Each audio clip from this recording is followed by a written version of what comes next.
Hello and welcome to episode 91 of the official EstablishTheRun.com podcast. My name is Adam Levitan. I'm one of the co-founders here at ETR. And today we have an old friend of the show. This is a young man who has the second best dog in the fantasy football streets. A young man clearly in the team sex streets based on some engagement photos that I've seen. A young man who has carved out a specialty, and everyone knows how we love specialists around here. It is Matt Harmon of Yahoo Sports and Reception Perception. Matt, what's going on? Well, thank you so much for a full and great introduction. Can confirm all those things there. But I got to say, now we have to say that I'm an owner of at least two of the three best dogs in fantasy. Now that we have a second dog in the house, we're officially a 2-dog household here since March. It's been quite a ride. I knew that. I saw the pictures. What kind of dog is the second dog? She is a American Staffordshire Terrier, Golden Retriever, Australian Cattle Dog, and Chihuahua mix. I mean, she's just like a total street rescue.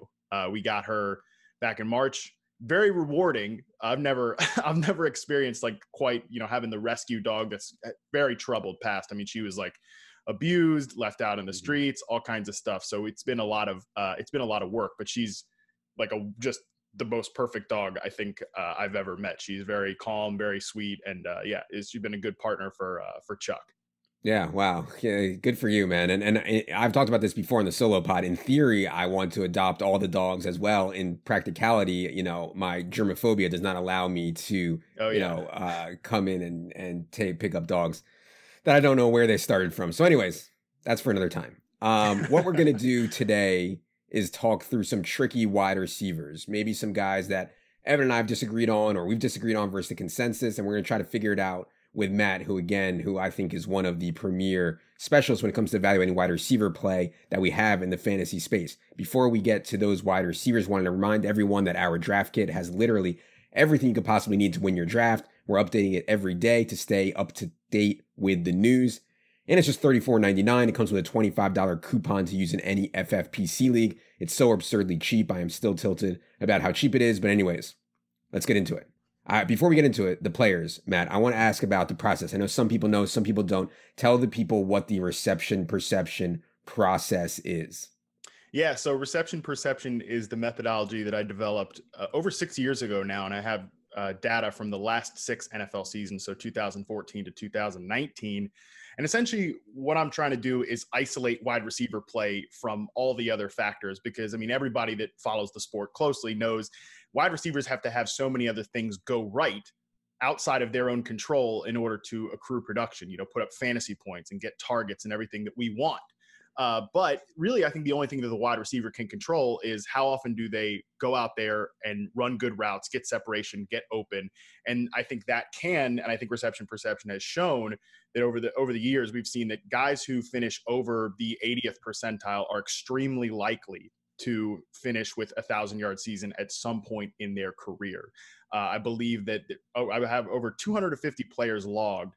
Of those 250 players, there's been 31 that have finished, 31 individual guys, so they could have done it over multiple seasons, have finished over that 80th percentile. Only 9 of them have not recorded a 1,000-yard season yet. And if you hack off the incoming rookies, like the 2019 guys, the guys we saw last year, then you're just looking at Curtis Samuel, Sterling Shepard, Calvin Ridley, and Anthony Miller are the only guys that have done it who have yet to kind of break out yet. I think you could chalk up other factors to why they haven't broken out yet. So essentially, I think it's a powerful predictive metric and powerful predictive process to when are these guys going to break out? Are they going to establish themselves as productive players? And I think that's the benefit of having done it for 6 years now.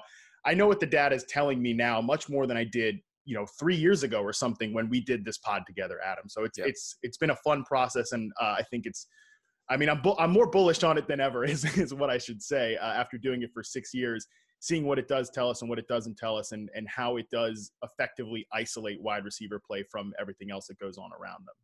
Yeah, that's great. And I do think that the more data you have, obviously, the better. And I think one of the things you can maybe speak to now is the stickiness over year to year. Like, can some guy be really good in reception perception one year and the next year he suck, and vice versa? Or how sticky is the data that you found on wide receivers? Yeah, it's extremely sticky. Like, you see guys when they finish really you're only going to expect guys to alternate year over year if all things are equal, like, they haven't been injured or something like that. Really, these guys are only going to shift maybe 2 percentage points, 3 percentage points year over year, which is, not a drastic change. So really that I think is another thing that is powerful about this, is the fact that once you see them establish themselves at this point in their career, they're probably not going to change very much. They're going to stay the same year over year. And then when something happens, I think of a guy like Dez Bryant several years ago. That 2017 season, I want to say it was, his reception perception stats just fell off a cliff. And to me at that point, it's like, well, he's done. Like he's toast. It's over for Dez. And he hasn't played in the NFL since. And that's just one example. So typically once guys establish themselves for a few years as this is what their reception perception metrics are, they really don't change very much. It sounds like you do. Do you think that separation correlates really well to fantasy points? Like, are the guys getting open the ones that are getting fantasy points, period? I mean, it makes perfect sense. I'm just curious if you think there's like a straight line there. It's not a totally straight line. I mean, it does depend, because you'll see guys who line up in the slot, like a Cooper Kupp or a Juju Smith-Schuster. Those guys have some of the worst success rates against press or man, but they have very high success rates against zone, because that's the type of coverage that they're seeing most often playing inside. So that's just good coaching, taking a guy like a Cooper Kupp or a Juju who might not be able to function outside and then putting them in a role that maximizes their ability. And then those guys also become they're like weapons inside, more than just these, bunny hop, pop gun slot receivers like a Jamison Crowder or something like that. So I think that's another thing too, is it does kind of depend, again, talking to things I would have said 3 or 4 years ago, I might have looked at a guy that has a very low success rate versus man coverage to say, oh, he's not good, he's not going to be productive. But I think over the years, we've seen that those guys can be productive. It's just about finding the right spot and the right fit for them. Yeah. Okay. That makes a ton of sense. Let's get to some players here. The people want your player takes. The people are dying here. I want to start with Amari Cooper.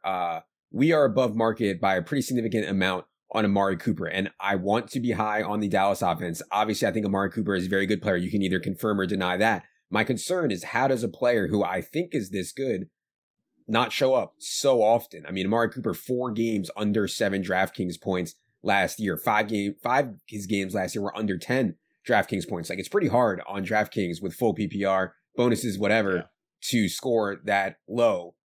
First of all, what does your reception perception say about Amari Cooper, and how do you think he has these air balls so often if he's so good? I mean, I think the reality is he's just an inconsistent player. He's often regarded as one of the best route runners in the NFL. You'll see like the NFL account or the check down account tweet out these awesome clips of him, just dusting people out there on the field. But and those plays happen. Obviously, they're the reality, but they're very hit and miss. He's a very hit and miss player, just like he's a very hit and miss producer. He's actually never scored higher than the 71st percentile in success rate versus man coverage, and he's been below the 22nd percentile in reception perception success rate versus press coverage in 2 of his last 3 years. I think Dallas does a really good job. Credit to the Jason Garrett coaching staff, which we don't get to say very often, but they've done a pretty good job since he's arrived in Dallas, moving him around the field. Even if they don't exclusively line him up in the slot, they'll put him there sometimes. They also deploy him at the flanker position and then move him around pre-snap. That has been really big for Amari having these big games, which was just a nightmare in Oakland that Jack Del Rio coaching staff just threw him out there at X receiver, which is an awful fit for a guy who is an inconsistent separator versus man and press coverage. I definitely think that the inconsistency in his stat lines are borne out by the inconsistency in his actual game. That's not to say that he's not a good player and that he's not going to be really productive this year, but I do find that to be a reason for me personally to be below the market on Amari Cooper, or at least within where he's going in drafts, and typically find myself taking some of the other players later, especially Michael Gallup, where he's going, who I'm extremely high on him. Right. I was actually going to ask you that. It sounds like you would prefer Michael Gallup in the 7th to Amari Cooper in the 3rd. Yeah, I mean, no question. And I think that you look at the opportunity between these two guys, it wasn't very far apart last year. And actually, Gallup had a higher percentage of the team targets and air yards when he played last year. And I mean, if you really want to have a hot take, I think he plays the harder assignment in the Cowboys offense, because he plays that X receiver spot. He doesn't move around pre-snap. He's going up against a lot of press man coverage on the outside. good corners are going to follow Amari around the field when he plays on the outside, but Gallup is going to get he's going to get tougher just defensive assignments with how much he is pressed. But I thought he had a really good season last year. Very solid separator, over 70% success rate versus man coverage, and awesome in the contested catch game. And I think we know who Amari Cooper is at this point in his career. I think there might still be more of a ceiling that is an unknown for Michael Gallup. So I do find myself gravitating more towards him at cost than I do where Cooper is going. Yeah, this whole, obviously my friend CSU Ram, Peter Jennings, he has this whole Amari Cooper bit going, and people think it's just a bit. I mean, Peter needs to hear what you just said about Amari Cooper. I mean, he's legit down multiple six figures on Amari Cooper lifetime. Not as much as he's down lifetime on OJ Howard, but definitely. So I'm going to play this for him, and maybe we'll save him some money this year. Okay. Yeah. I mean, it's like I said, Cooper's a good player, but I think at this point it's been multiple teams, multiple coaching staffs, and he's always had these inconsistent lines. And I think it's hard to say it's anything other than just the reality of who he is as a player. Yeah. Okay. This next one I want to get to is interesting to me. Kenny Golladay. I think that there's a chance, and I don't want to say bad things about Kenny Golladay because he's so fun to watch. I think there's a chance that people might be overestimating his projected target share. I mean, last year he was kind of in line with Marvin Jones when Stafford was healthy, and Danny Amendola was not that much further behind. And also, I've seen some people in the space say Kenny Golladay is not a separator at all. So I'm really curious what your take is on Kenny Golladay from at least a route running and talent perspective first. Yeah, from like a route running and talent perspective, I was actually really impressed with his year 3 jump. I mentioned guys typically stay sort of the same. Some players that we do see take those big jumps are when they incoming rookies second year, and then sometimes into that third year, there's still another jump there. And Golladay is one of those players who's actually jumped a 10 full percentage point from his rookie year to his third year in success rate versus man coverage. I think he's actually like a true number 1 receiver at this point. Both his success rate versus man and press coverage cleared the 81st percentile last year. So I think he is a legit talent, but I do have some of the same worries from a fantasy standpoint. I have him at wide receiver 11 in my third tier, behind guys that are typically going, later than him in drafts. So I haven't really found myself gravitating towards him in fantasy because of some of the reasons that you just mentioned, but I was really, really impressed with how he's come along from kind of a raw year 1 player to second year. He is a big time, he's a big time contested catch player, big time, big play threat. But last year, I think he did become that full field number 1. And it's worth noting too, did have to suffer with some of the stone worst quarterback play in the NFL towards the second half of the year. Sure. Yeah. Matthew Stafford only 8 games, obviously, last year. Yeah. I think Kenny Galladay's ADP is around wide receiver 7, wide receiver 8. We're definitely below market on him. Would you prefer Kenny Golladay in like that second, third round range, or do you prefer Marvin Jones? I mean, you get Marvin Jones probably in like the 9th or 10th round these days. Yeah, I have Jones around like wide receiver 40 or something in a tier with players that I really like to draft, along with like Mike Williams, Anthony Miller, some of these other guys there. So yeah, I would definitely prefer to take Jones later on as well. Okay. All right. Let's get to DJ Chark. I think a lot of people maybe don't know a lot about DJ Chark just because he kind of had an unheralded college career. 2018 second round pick, comes out last year, established himself as Jacksonville's number 1 wide receiver, had some really impressive games. Certainly looks good from a size speed perspective. What do you see on DJ Chark last year? Yeah, I feel like I haven't talked about DJ Chark very often because people don't seem to really ask about him very often. And I think it's funny because every year we have sort of like a favorite Jaguars sleeper receiver in the fantasy world. But it seemed like DJ Chark was like nobody's guy last year, but he, emerged, had, I think it was like 174 yards as a rookie, then goes over 1,000 last year. That's such a tremendous jump. And I think it's very much backed up by how good of a deep threat and how good he is in contested situations as well. I don't think he profiles as, a true number 1 receiver. He's got about a 58th percentile success rate versus man coverage, which isn't bad, but it's right around sort of the league average area.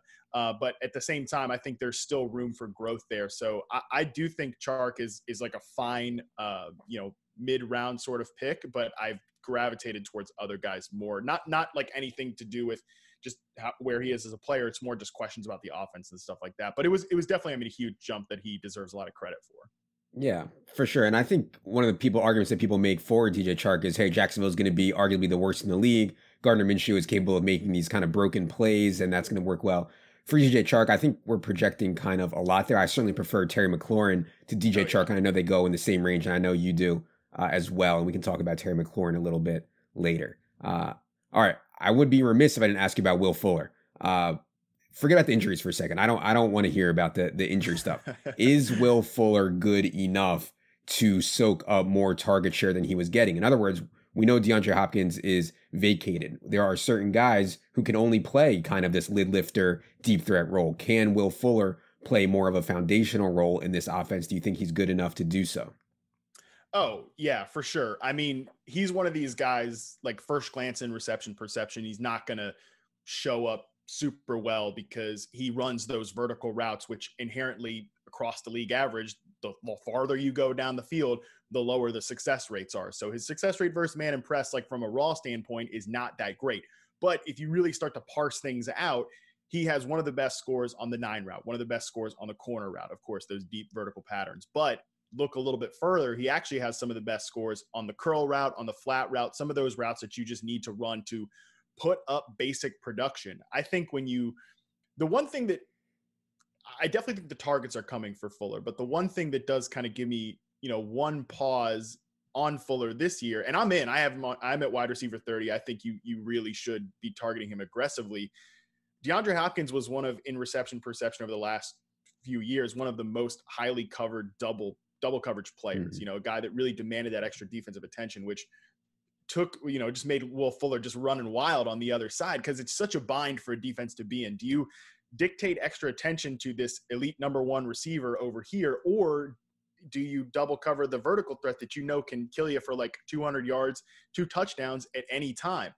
That problem is now erased. So I think for Houston, what we really want to see for Fuller, which is kind of a bummer, is you want to see some of these other guys stay healthy as well. Brandon Cooks, Kenny Stills, Randall Cobb is not as important in my opinion, but yeah, I'm in on Fuller. And I think that to answer the question, he is definitely good enough to be more of a target hog in the offense than he's been so far. Even if, like I said, you look at reception perception just on the initial spreadsheets, it's like, oh, he's not that good, but you kind of need to parse that out because of the role he plays in. And it's also worth noting too, just like Hopkins was one of the best, like contested receiver, 50-50 balls in the NFL as well. In reception perception, he has an over 84% conversion rate in those situations. Yeah. Yeah. And obviously, like, deep targets are also extremely valuable. So, like, if you can just add a couple or a few of those DeAndre Hopkins type intermediate routes and still have the deep routes, like, I don't know, we have wide receiver 29, I believe, right now. And I know that's his ADP has been going up, up, up. I believe ADP is around wide receiver 34 right now, but we're going to continue to stay ahead on Will Fuller. All right. Yeah, I have him at 30, so we're right around the same age range. Perfect. Okay. There's been controversy among the ETR ranks about Marquise Brown, and I'm scared of my take that I'd much prefer Will Fuller to Marquise Brown because I saw the way Marquise Brown was used when he was healthy last year, kind of early on, where they were just feeding him with targets. And I understand he wasn't completely healthy last year, and he still had, I believe it was like 17% target share. There's obviously not a lot of target competition there. To me, there are guys who every year say, I know he's small, but he's still going to be an absolute monster. I know he's going to be way underweight at 170 something pounds, and nobody ever goes on to have top 10 wide receiver or top 12 wide receiver seasons at that price. But I can pick out the outlier. I can pick that Marquise Brown is the outlier. He's the Deshaun Jackson. He's the Tyreek Hill. I guess the question for you is Marquise Brown the outlier? Now, I will, to his credit, he said he played at 157 pounds last year, which is insane to me. Absurd, like I'm, yeah. 100, yeah.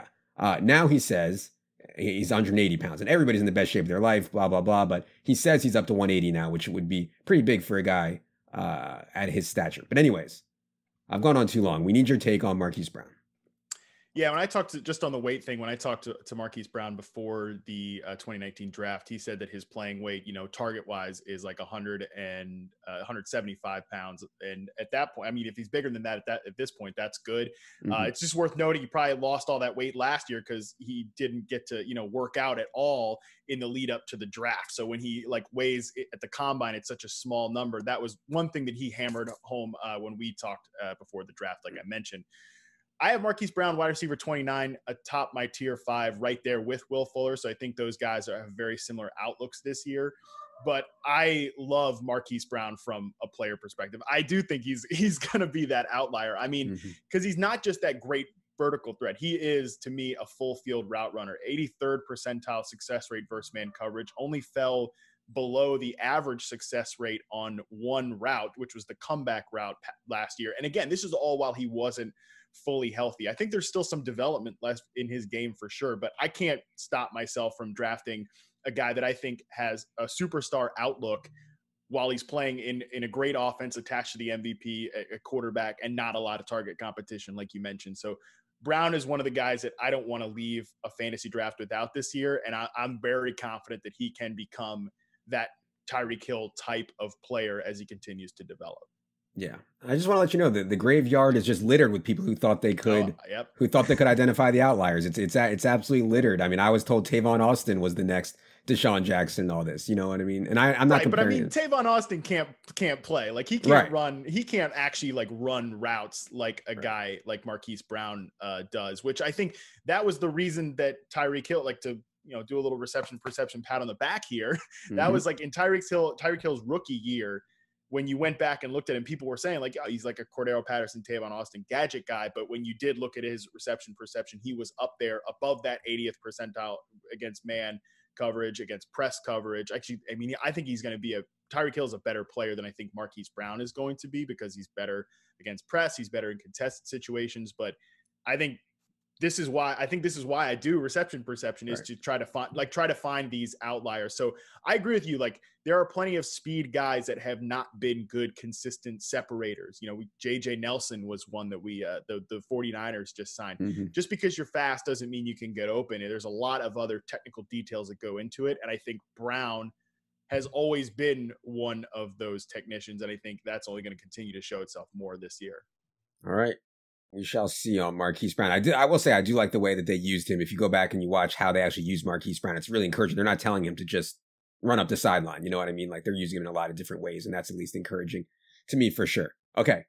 Diontae Johnson, I think this is a really good case for why you want to do reception perception. The QB context last year for the Steelers was absolutely woeful. Can you separate out how good Diontae Johnson is from the quarterback play he suffered through last year? And that's kind of the whole point of what Matt is doing. Diontae Johnson is no longer a sleeper. Like, early in the draft process, you get him in like the 12th, 13th round. I've seen him go 7th or 8th round now. People are definitely hip to the game on Diontae Johnson. You were obviously able to evaluate him outside of QB context last year. What did you see? Yeah, Johnson was my biggest riser in reception perception after putting him through the process. I knew who he was. I knew he had a pretty good season last year, obviously, but I wasn't like sure what to expect. Put him through reception perception. I mean, this guy is one of the best young route runners in the NFL right now. Finished at the 88th percentile in terms of success rate versus man, 81st percentile in success rate versus press coverage. Separates short, deep, intermediate, everything that you want. I think he has it. I think he can be what the Steelers offense really needed last year, in a perfect situation when Roethlisberger, would have been healthy, whatever. This team needs that outside receiver to separate at all levels, to dictate coverages. And I actually think James Washington is a really good player too, worth noting. I find myself actually drafting James Washington a lot in the double-digit rounds because people have just completely forgotten sort of about him among all this Diontae Johnson hype. I think those two guys out there, as a vertical threat, as an elite separator, that's going to put defenses in a bind. That's going to make Juju's life easier on the inside. I think it's going to create a lot of favorable matchups there. But yeah, Johnson to me I think he's going to break out this year. I haven't projected for over 1,000 yards, and I'm really excited about him as a player. He's one of these guys, that if he never has 1,000-yard season, from the stat I was mentioning at the top, he would be a very big outlier in reception perception. I haven't done that many best ball drafts, maybe like 6 or 7 so far, but I have so many Ben Roethlisberger, Juju, Deontay, Ebron stacks, and I have a couple with James Washington. I don't hate that idea, but yeah, I mean, all those guys I thought were underpriced for a while. I think the market's starting to catch up, but yeah, I think Diontae Johnson's really, really interesting, and obviously in DFS, we're going to know when Ben Roethlisberger is healthy and when he's not, so it'll be good. Yeah, no kidding. Okay. He'll let you know, that's for sure. Exactly. I got into a bit of a Twitter spat with someone, which I know I never do Twitter spats, but someone said, you're a donkey if you are taking uh, Sterling Shepard or Golden Tate over Darius Slayton. And I jumped in because I'm all about the action, boss. I said, listen, I'll take Sterling Shepard against Darius Slayton for any amount, I'm happy to do so just from a role perspective. I'm not evaluating on talent like you. I think just the role that Sterling Shepard has in this offense is far more conducive to fantasy stats. But anyways, I'm curious to hear your outlook on these Giants guys, specifically Shepard and Slayton. People are going to say, well, Shepard's just a slot guy and he overlaps with Golden Tate. He overlaps with Evan Ingram too much. What say you about Sterling Shepard first? And then maybe we can talk a little bit about Darius Slayton. Yeah, no, I love Sterling Shepard. Like I mentioned at the top, he's one of these guys that just in his reception perception profile should have at some point, recorded that 1,000-yard season. I think he probably would have done it last year had he stayed healthy. And that's a worthwhile question, obviously asking for this year too. But I mean, last year he was legit unbelievable as a route runner. Cleared the 87th percentile in success rate versus man. Actually posted a 94th percentile success rate versus press, which I think people would not assume from him because he's a guy that does typically play inside. But last year he actually played the fewest snaps from the slot that I've ever logged in reception perception so far. Like I think Tate's their slot receiver for sure. And I think Shepard is more of that slot flanker hybrid. Like he can win on the outside when you're looking at just those two guys. I think from an across the route tree perspective, he's easily the best Giants receiver. I don't hate Darius Slayton, but I think he profiles more as like a Marvin Jones type of guy where he's going to be hit or miss because he's out there playing that ISO X receiver role, but is not like a great separator versus press or man. He's going to be reliant on a lot of big plays. He's going to be reliant on winning in tight spaces, which I don't know that like last year he and Daniel Jones were on fire in those situations, but that might not just cleanly roll over from one year or the other. So yeah, my bet in this Giants receiver core all offseason, and it continues to be, is taking Sterling Shepard, in the 7th, 8th round, depending on your league format, because I'm very confident that he's the best Giants receiver from a talent perspective. And he was getting the usage last year that showed that over 20% of the team targets. And even if they're going to be more of those layup looks, I'd much rather take a layup receiver than a vertical outside receiver with a quarterback like Daniel Jones, who I'm still like not sure exactly how good Daniel Jones is. Yeah, totally agree. Can you believe that? I mean, it's just shocking to me that the ADPs are where they are. I mean, Darius Slayton is legit. Like his ADP is significantly higher than both Shepard's and Tate's. And I would have Darius Slayton last among those three, but people are crazy, man. Yeah, I think it's just it's highlight bias to me because like I said, the big plays that Slayton makes, any goofball sitting at home can be like, that was a really good play because it was down the field, it was in tight coverage, it was in the end zone, whatever. But the things that Shepard does well, like route running over and over again, getting open, that is conducive to drawing volume consistently, especially again for a quarterback who I think needs to see things come open quickly and get the ball out of his hands. All right, I know you haven't looked at Allen Lazard a ton. This is one Evan and I have disagreed on a bit. I've been drafting Allen Lazard a lot in like the 12th or 13th round. Evan has been passing. I think Evan thinks a lack of ceiling on Allen Lazard, but the role is just wide open, man. And I know that they're going to try to be run heavy. I know that ideally they're not going to put a lot on Aaron Rodgers' shoulders. And when they do, it's going to go to Davante Adams and it's going to go to the backside of the backfield like Aaron Jones. But man, Allen Lazard legit might play every single snap. And there's going to be some shootout games. I think it's at least worth discussing if we think Allen Lazard is good enough to excel in an every down role opposite Davante Adams. I know you haven't looked at him a ton, but any initial thoughts on Allen Lazard? Yeah, so when you had him on the outline, because Adam, I love you. I love your very intelligent listeners. I did a little special, went in and started charting him this morning just for the show. So again, like holding off here on like full field, I've got a strong take on Allen Lazard. I will say this, that I think he's better than like Geronimo Allison last year, who was a guy that got pushed up into single-digit rounds occasionally last year, but was just one of the absolute worst separators in reception perception. I think that Lazard might be closer just from the initial look. Will probably finish closer to around the league average, which might be good enough to take in that like 13th round range. There's not a great ceiling there. I would agree with Evan on that fact, just because I don't think he's some ascendant breakout superstar. I think I'm projecting Adams to lead the NFL in targets this year. So yeah, for me, I think it's it's not a big time ceiling pick, but I definitely think the role is there. And I think he most importantly, he's not Geronimo Allison. He's good enough to actually hold that role down. Yeah. He does have the body type that I like. I mean, he's big, he's strong, he can run a little bit. I mean, it's at least there, I think, for Allen Lazard. So yeah, it's interesting. There's going to be some shootout games for Green Bay this year. Like, I don't think they're going to be able to play the way they did last year and win 13 games again. There's going to have to be a little bit more on Aaron Rodgers' shoulders, and we'll see how that goes. Okay. A guy that we haven't spent a lot of time on this offseason, but I know you like a ton, and that's why I'm interested to ask you about him, is Anthony Miller. I think a lot of the prospect, like the draft guys, liked Anthony Miller coming out. He's battled some injuries. I think he had that huge Thanksgiving game that kind of put him on the map, I think, for DFS guys. But tell the people why you like Anthony Miller so much.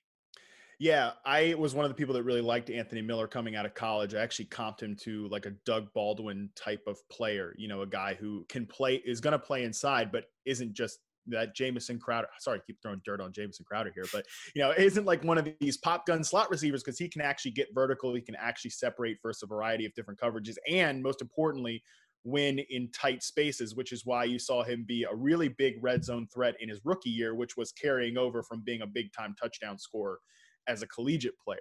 I think that Miller is, if you're going to be out on Deontay Johnson or Terry McLaurin or Marquise Brown because the hype is going to get too high, I think Miller's the perfect guy there to come back for in the later rounds if you want to buy one of these reception perception guys. Miller last year posted an 83rd percentile success rate versus man coverage, actually was at the 91st against press. Not a guy who's going to face a ton of press coverage because he's playing in the slot most often, but I think that shows that he can win at all levels. And it's just wide open there from a depth chart perspective after Allen Robinson, who's one of my favorite receivers, one of your favorite receivers, I know too. Like Robinson's going to be there as that true elite number one, but then you're talking about like Ted Ginn, Riley Ridley, the ghost of Jimmy Graham. It's just wide open from a depth chart perspective. It wouldn't surprise me if he walks into like 80, 90 targets. And again, you're getting that way down the draft board. He's a guy I'm definitely really excited and expecting a breakout season this year, as long as like the shoulder issue with him isn't a chronic situation, which it might be. But I do think that he has the chops as a player to be that really good breakout guy. Yeah, and I think one of the reasons he's going so late is because people are worried about the quarterback situation, right? A, they don't know who's going to start, and B, they have no confidence in Trubisky, and they have very little confidence in Foles too. But that's part of what's baked into the ADP, right? Like, you know, obviously we can't control that. We can control how well Anthony Miller plays, but from ADP perspective, it's a lot about the quarterback play. I actually do think though that if Nick Foles gets in there, and I think he will be an upgrade on Trubisky, but. Yeah, I was going to ask you because, you know, you're a Philly guy. Where do you stand on the whole Foles thing? Yeah, I mean, Foles' most egregious year of what people remember from him is when he was with Jeff Fisher. And, like, nobody plays well for Jeff Fisher. Like, I'm not going to hold it against the guy. So, yeah, I'm optimistic that if Foles gets in there and run kind of the same scheme that he ran here in Philly when they won the Super Bowl, yeah, I think he'll be an upgrade on Trubisky. I don't think he'll be any world beater, but it'll be better for Anthony Miller, I think, if Foles gets in there. That's for sure. Yeah, I would agree with that. Okay, there's a few more here I want to hit on quickly. The Seattle situation, because I've been on the clock and both DK Metcalf and Tyler Lockett have been available, and I'm just kind of like paralyzed. And we see this in DFS a lot, like you don't know who to play, Cooks, Woods, or Kupp, and so you play no one and stuff like that. And I don't think that's right. I want to have a stance on DK Metcalf versus Tyler Lockett. I like them both so much. Obviously, DK Metcalf from a physical specimen perspective, Tyler Lockett from a continuity and chemistry perspective with Russ Wilson. Do you have a take on these guys? I assume you like them both. Everybody likes them both. Do you have a take on DK versus Lockett? Yeah, I do love them both. I actually think that both of these guys could do similar with what the Bucks guys did last year, you know, be a 1A, 1B and like own 50% of the target share just to themselves, because the rest of the wide receiver depth chart is a joke. The tight end position has a lot of questions. So do like them both. And I think that it doesn't have to be a one or the other type of situation, but I do have Tyler Lockett ranked extremely high. Wide receiver 12 for me, right there in that second tier or third tier of guys. And yeah, well, excuse me, yeah, third tier of guys there at wide receiver 12. I'm very bullish on Lockett as a player. A reception perception has always been very bullish on Tyler Lockett as a player. He was like my breakout guy in 2016, had a lot of injuries, didn't really come together, started to pop in 2018. But last year, I think, was the year where Tyler Lockett finally did become that superstar wide receiver. Just among the guys sampled in 2018, he was 5th in success rate versus man coverage, 3rd in success rate versus press coverage. Both of those were over the 95th percentile in reception perception history dating back to 2014. I think, like I said, Lockett is a legit stud, sees high value targets as a vertical threat and in scoring position, playing with one of the most efficient quarterbacks in the NFL. It's like in the 4th round, to me, it's a no brainer. Like I'm taking Tyler Lockett and I'm running with it. But again, all that is not to say that I don't like DK Metcalf, who actually profiles very, very similarly to Dez Bryant in reception perception, like peak Dez. That was my pre-draft comp for him too. You know, DK last year only lined up on one side of the field on over 60% of his snaps. He had a very simplified role. Only 53% of DK's routes in reception perception were either a slant or 9 route. But like, who cares? Because, you know, he goes out and just absolutely crushes that assignment, similar to peak Dez.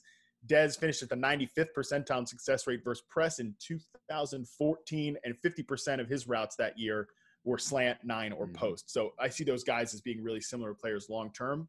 Really like really like DK Metcalf, but give me like Tyler Lockett every time if he's there in that 4th round, because I think the ceiling and the floor are like so high. Yeah. I love building teams with both of them. And Russ, if you can do it, that sounds like a ton of fun. A couple more guys quickly. I want to ask about how you do guys with injuries. Odell claims, or I don't know, claims. I believe him, and he had a sports hernia injury that he played with all of last year. He got outplayed by Jarvis Landry for much of last year, I thought. What did you think of Odell's season last year? And how do you factor in these guys who, you know, kind of were playing through? He was maybe limited, but he looked mostly fine to me, but I'm no expert. Yeah, Odell's a really tough one because, like, when you look at his career in reception perception, I mean, he was one of, in the early days, all the way to 2018, one of the truly elite, legendary talent players. His success rate versus man coverage in 2014 and 2018, so beginning and the final year of his Giants career, are the 2nd and 3rd best recorded scores in series history. So that's dating from 2014 out to 2019. I mean, again, we're talking about a legitimate legendary talent. Then last year in 2019, his 68% score was 126th out of over 250 receivers charted. So that's like going from the top to, you know, right around the middle or something like that. It's not as if he suddenly became a bad player, but it was a huge fall. And I think it's really easy to sit here and say, well, he was hurt. Like, and I think that he was hurt. Like, when you just watch him play, to me, on film, chart his routes over and over again, just clearly not the same guy. But then it would be easy to say, okay, outlier year, he's going to get right back to that legendary talent form. But I don't know that you can write that in pen. It's really an impossible answer to know, because there's a chance that he could be, like I said, these guys don't fluctuate very much in reception perception. If they're right and they're healthy, they usually stay within that range. But I do think of guys like Dez Bryant. I mentioned this at the top.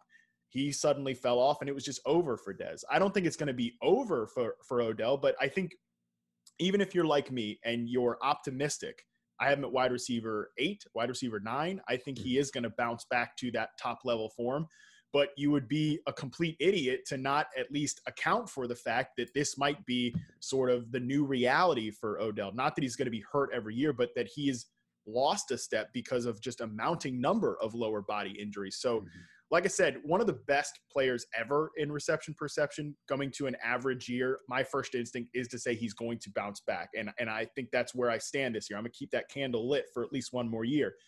But you also have to account for that risk in his profile as well.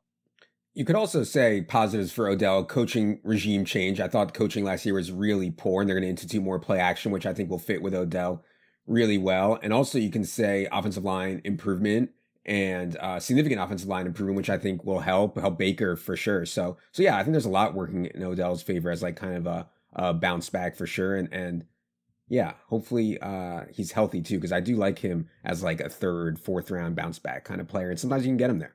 Yeah, I know you've always harped on his, like, you know, the big slant routes he'll take to the house and just like, you know, totally just stick that knife in there. There was just so few of those plays last year because like his slant route percentage in reception perception dropped from about 28% to down to 17%, which is very much below the league average. And when we talk about all this really bad history of wide receivers changing teams, elite wide receivers changing teams, maybe part of it is that like when you go to a new coaching staff that like they don't know how to use the player they got correctly, right? Like, isn't that some of it? Like, yeah, maybe Odell didn't play as well, but also maybe the coaches just screwed him over. I think that's definitely true. I mean, I think they looked at him as a like a completing piece to what was really a good deep ball passing game in Baker's rookie year. I mean, he was sixth in yards accumulated on passes over 20 plus yards down the air as a rookie, despite not playing a full season. And I think they looked at Beckham's like big play ability and said, let's just let him be that while we still have Jarvis Landry, you know, picking up these layup balls down here. But they just didn't give Odell very many layups last year. They didn't really move him around very often. And I think that's what Kevin Stefanski's offense does really well for wide receivers. So I agree that is just another layer on what could be a bounce back year for him. For sure. All right. This was great. I learned so much, Matt. Tell the people where they can find you, where they can find your work, all that. Yeah, you can find me on Twitter at @MattHarmon_BYB. The best place to find reception perception nuggets or access to where you can get access to the information by purchasing a fantasy footballer's ultimate draft kit. Just go on Twitter, use the hashtag reception perception, search some players. I've thrown stuff out there about almost all of these guys that we've talked about today. If you got questions about it, hit me up on Twitter. I'm always down to talk reception perception. Cool, man. Yeah, this was awesome. I really did learn a ton, and I love having specialists on who really are focused in on one thing like Matt is. So be sure you're following him on Twitter. Check out all his work.